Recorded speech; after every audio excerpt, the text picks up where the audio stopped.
All right, so great to be back. As Andy said, we were here a couple of years ago, and a lot has happened in 2 years. We want to share some of that with you, and also share a little bit about where we think things are going from here.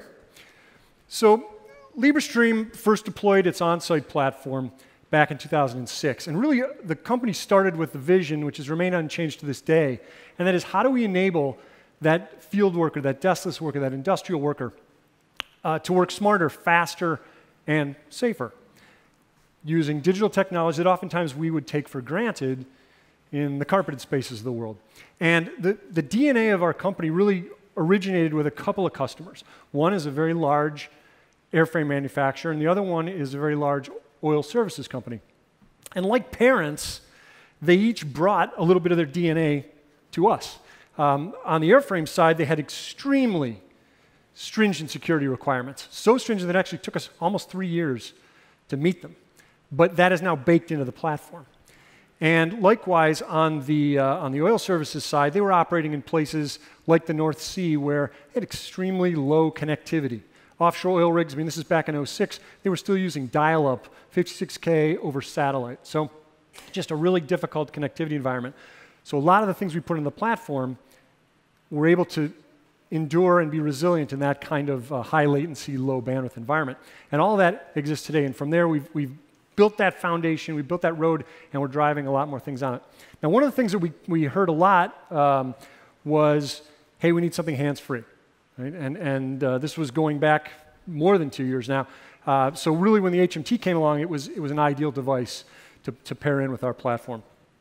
So one of the benefits of doing this as long as we have is it gives you a little bit of perspective. So I wanted to share a couple of things about what we've seen over the last 13 or so years. And you'll see lots of data about the silver tsunami, the big shift change, et cetera. But when you look at across all these industrial companies, fundamentally there's some key things that are happening. We boil down to about these 7 items, right? The first is this generational shift going from the baby boomers to the millennials. How do we enable that millennial workforce?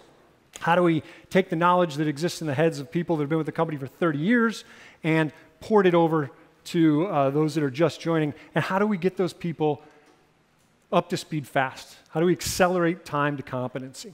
And a lot of that, and then how do we also capture that knowledge so it never retires? That's going to happen, that's going to change, but beyond that big shift change, there's some other challenges. The idea that you have to have a more efficient organization. You have to be, your service operations have to be efficient. You have to deal with business models that we can't even envision at this point, and it has to be scalable. So these are kind of the big 7 takeaways that pretty much every customer we talk to is asking for one or many more of these.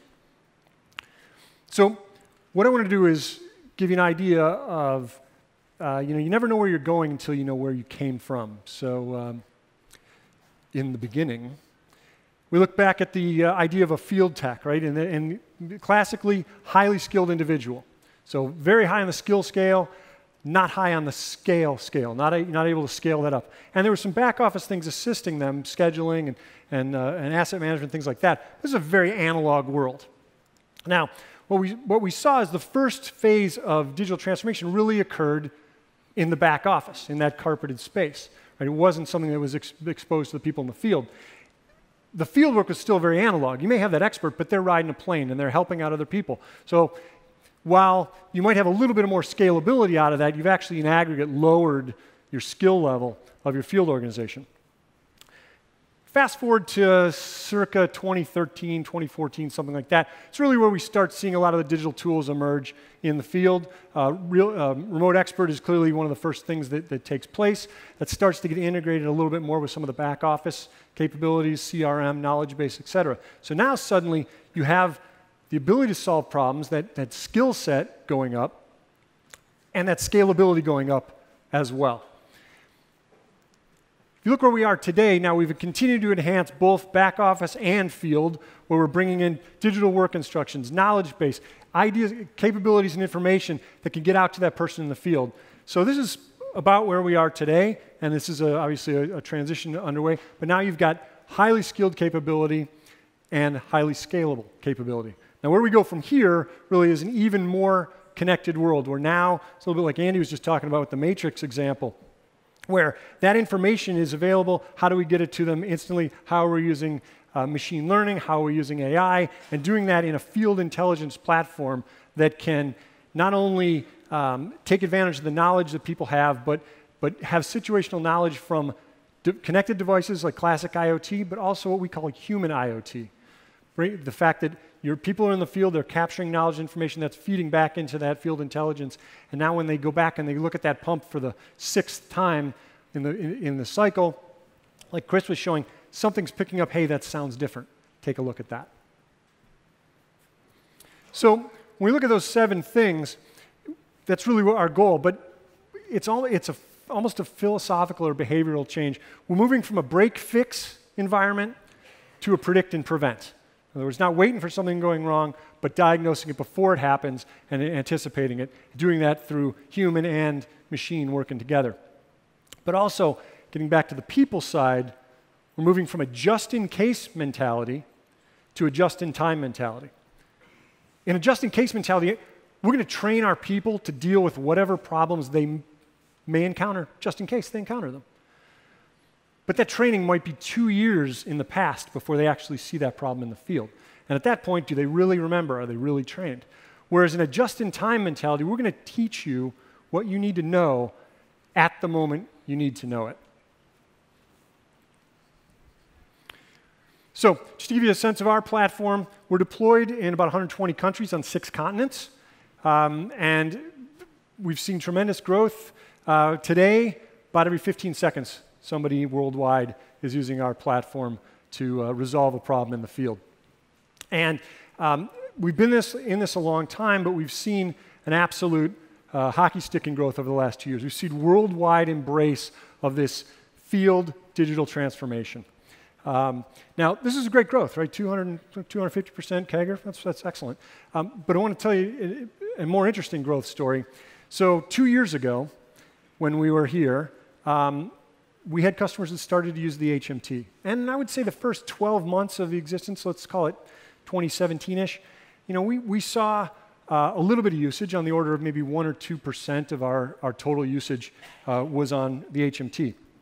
If we fast forward to the last 12 months, so 2018, that's the white line, right? So that's the kind of growth we've seen on the HMT. We're at the point now where it's about a little bit north of 7% of our platform usage today, so very nice growth on that, certainly.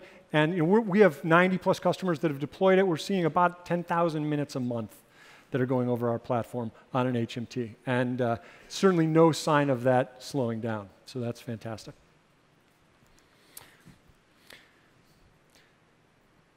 So Librestream works in a lot of different industries, a lot of different companies. Common thread through all of them is time is precious. If I have downtime, it's costing me millions of dollars a day or $10,000 a second, depending on what you're making or what you're servicing. So I want to share a couple of stories about customers that we've worked closely with RealWear on, because they're great. Andy mentioned this earlier.